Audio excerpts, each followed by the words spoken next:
unless you are called on, and to introduce yourself before you ask your first question. Teachers! Address your questions to a specific person, and please no follow-ups. Yes! Joshua, you have the first question.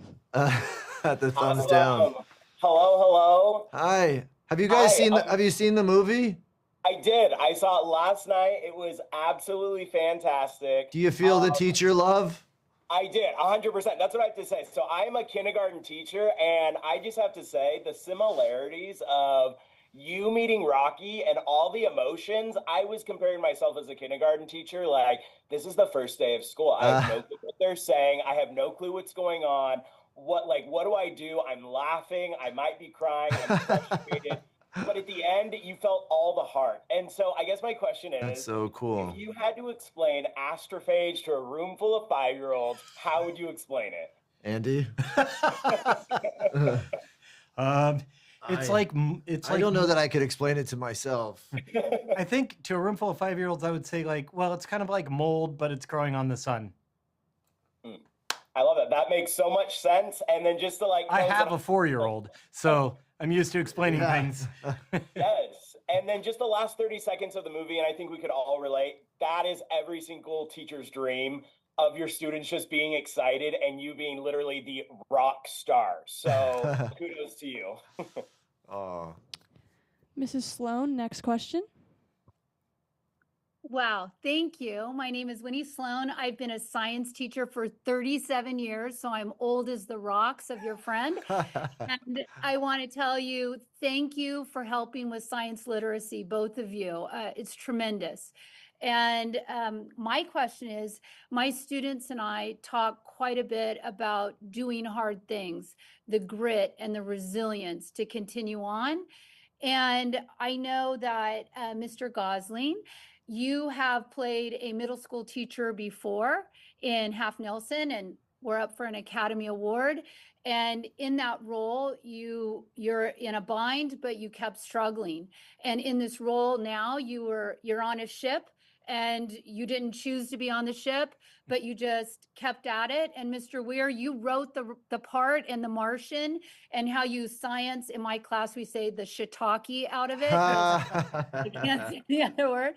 So we need to hang in there and keep that grit up. And I am curious, if you were to give advice to my students, because I will share it with them, what would you say when it's hard, when you're writing and you're stumbling along, or you're in a role, Mr. Gosling, and it's difficult, or you're working with difficult people? What do you do to motivate yourself to do the hard things?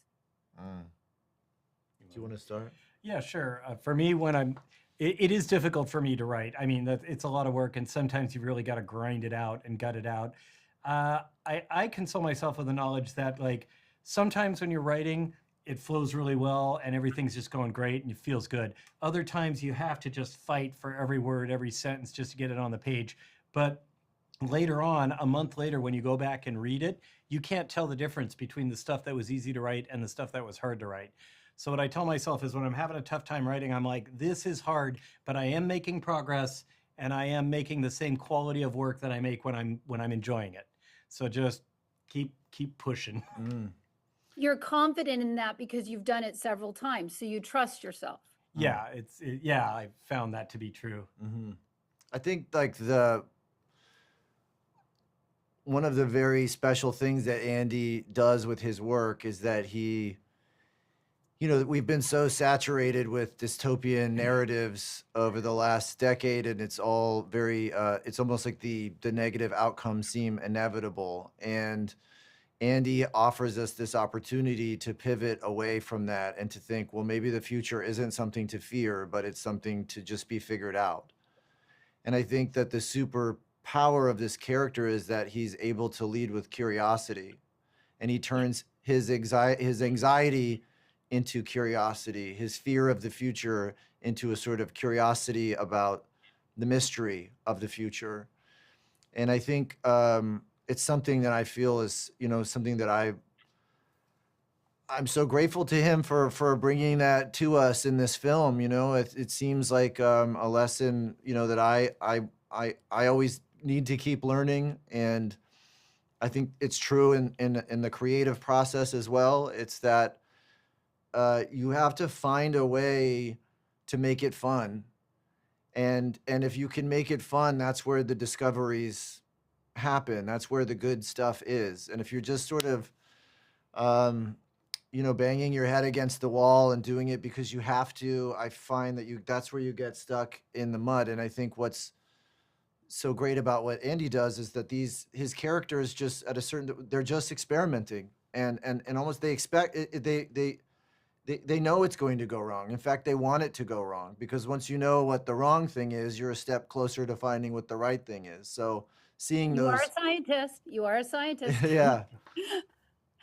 So yeah, I would say that's my best stab at that. And thank Sounds you, good. Andy, for your work, sir. Thank you. Thank you. All right, next question, Miss Sunshine. Hi, my name is Miss Sunshine. I've been a special education teacher for 8 years, and I'm not super sure who to direct the question to because the answer could be from either of y'all.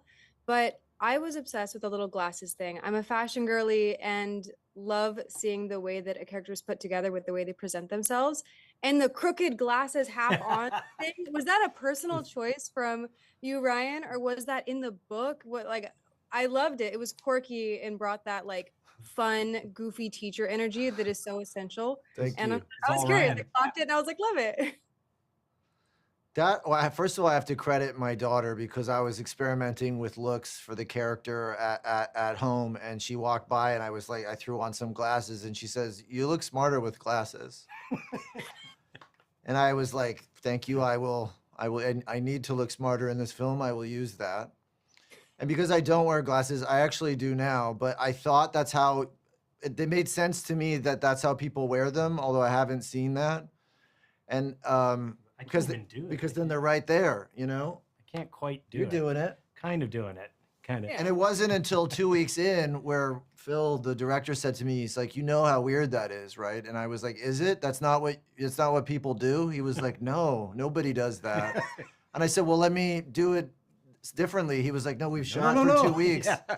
You have to keep doing that now. We can't, it's on film."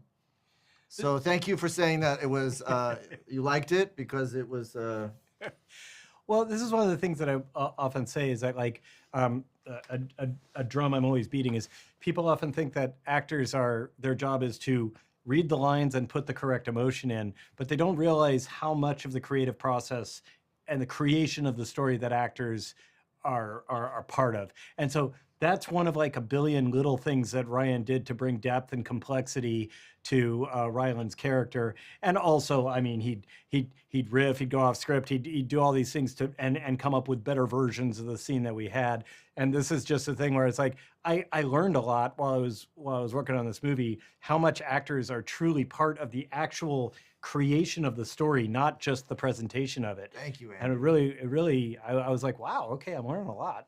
Sometimes I do get asked, like people will say, do you read the scripts or do your agents just tell you to do them? And you're like, we're a little more involved than that. But anyway, thank you. I like to say that, Ryan considers the script sort of a suggestion. It's although- only because I can't remember my lines. That's not true. It's true. All right, we're going to go to Nicole next. Hi, I'm Nicole Marty. I'm a middle school science teacher. Wow. and Hey, there we There you go. go. You're literally him. I Yes. love the representation, especially that one scene. Me and my students got a private screening last night. Really? And I'm not even lying. So many students walked out of the theater and were like, "That was the best movie I ever seen." Aw. That's they that's were loving amazing. it. They were talking about it today. And I love that it was realistic. Like when that kid was running and you're like, "Stop running." And he's like, "I'm not running." He's like, I'm not. That's my life every day. I wanted to ask you, because you played a middle school science teacher and pretty much an astronaut, if you had to choose between one of those careers, which one would you choose and That's why? tough. Well, I don't want to go to space. I'd like to pretend to go to space. I like it here. So I Oh my God, I guess I would choose being a teacher, although I don't think I have. I know I don't have what it takes, but I would try that. I just admire what you do so much. Oh, you wrangle 2 kids of your own, right? So Yes. there's that. Yes, but Ava, by the way, Ava reveres teachers. She always talks about teachers are the real heroes, and she still has her hall monitor sash for when she was a kid. It's her prized possession.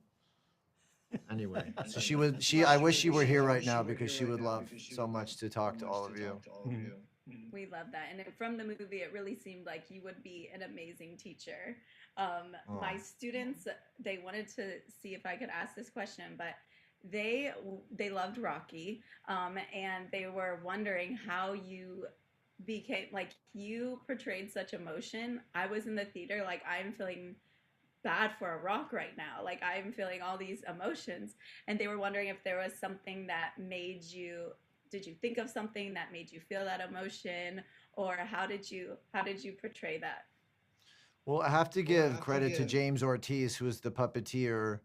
He was meant at first just to be, I mean, it's actually amazing. It's a story because he was just supposed to be the puppeteer, not the voice. And then just to help me, he started saying the lines so that I had someone to say lines with. But then he had such a deep connection to the character that suddenly he would start to say, like, Rocky would never do that. Or Rocky would never say that. Rocky wouldn't go over there. He'd go over here. And he just took full ownership over Rocky. And eventually he was Rocky and there was no other choice. And so as in the film, we're trying to find a voice for Rocky. We also, while filming, we're trying to find a voice for Rocky, and we found it. And then it's just like, in a little bit, sometimes when I needed something like just else, because we would work for days and days and days on end doing this, my kids came in and, I had a little earpiece in my ear and they would talk into the microphone as though they were Rocky. And I would do the scene with them. And there are moments in the movie where I'm laughing or I'm just so charmed by him, which I know were moments where my kids were talking to me. I remember that. What's that? I remember that. That was so cute. Special shout out to them. All right, we're gonna go over to Miss Miller. Hi, everybody. I'm Andrea Miller. I'm a middle school math teacher out in San Diego. I also taught middle school science for 6 years, so cool. love the middle school science as well. I think one of the most impactful parts of the movie was when Grace was trying to find the voice for Rocky.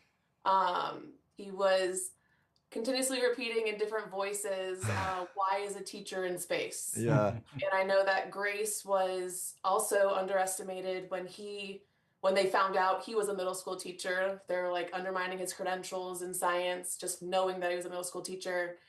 Teachers are often underestimated, but watching the movie, I really think he and Rocky wouldn't have been able to save the world in Arid had he not had the teacher skill sets. Even just trying to find the communication between him and Rocky. I don't think any other profession would have been able to make those connections with Rocky to save the world. So no one else has that patience. Right? So my question is for probably Andy, but also Ryan as well. If Grace had any other career other than a teacher before going to space, do you think Earth and Arid would have been saved? I mean, I don't think so, but only you would know. Well, I mean, like, so Grace's skills at communication that he learned from being a teacher certainly helped him communicate with Rocky. But I think what really came into play was Grace's core personality and also his knowledge of molecular biology. So I do think that even if he hadn't, I think teacher is probably the best outcome, but I do think there are probably other professions he could have been that would have done it. And you were just talking about how, like, Grace applying his knowledge of dealing with children to kind of dealing with Rocky. Remind me of that moment in the movie where you're like, Rocky, my hand is up. Was that ad lib? Or I think so. Yeah. It's like, Yeah. my hand is up. Yeah. I loved it. Thank you. Thank you. All right, Mr. Vest, you have the last question. All right. Hi. Thank you so much, and congratulations on such an incredible movie. I also want to say that my students for years have called me the off-brand Ryan Gosling. So it's not on-brand Ryan Gosling. My question is, Andy, thank you so much for making a teacher the savior of humanity. I love that, and I hope that was very intentional. And I guess my question is, was that intentional? And Ryan, did you have any teachers in your life you drew from as inspiration as you played Grace? For me, I mean, I made Grace being a teacher was a complex part of his backstory. Basically, Grace is the first time I ever made a character that wasn't just based on me. I made a character that was like a unique character out of whole cloth. I wanted him to have depth and complexity. He was in academia, but he's so conflict averse, and that he retreated into finding a safe space where he could do science and teach and educate without being overly challenged. He gets to be like, he's the popular teacher, he's the cool guy, but then he found that he really loved it. So that's kind of like part of Grace's personality. I was trying to make a more detailed and rounded character than just, oh, this guy studied molecular biology his whole life and now he's doing this. I wanted some backstory and some complexity. So that's how I ended up with him being a middle school teacher. Also, it's just like, I always want the audience to empathize with the character. It's hard for you to empathize with someone who's the best in the world at what they do, because most people don't feel like they're the best in the world at what they do. But they can feel like, oh, a middle school teacher, that's a person with a profession. It's a hard job, but there are lots of people who do that. And well, in your cases, you are literally the people who do that. But even the people who are not teachers can say like, yeah, that's like an everyman. And I can empathize with being in that person's shoes. I think I struggled in school. I didn't graduate high school. I started working at 11. So then I had a lot of homeschool experiences afterwards. I think I had a very hard time sitting still. I think if I could have just walked around in the back of the class, I might have done better. I needed to kind of move to think, and I think that's why this job has been good for me. But I do remember there was a teacher. She had just come out of teaching school. We were her first class, and she just took such a personal interest in us, and she really was curious about who we were, and she made it fun. And she gave us this goal of like, whoever could read the most books would get a ride in her Jeep. And then whoever read the second most books would get a New Kids on the Block CD.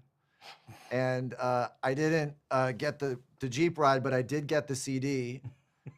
I don't think I had read a book in my life until that point. And she just really made a huge impact on me. And so much so, I don't know why I saw Dead Poet Society at this age.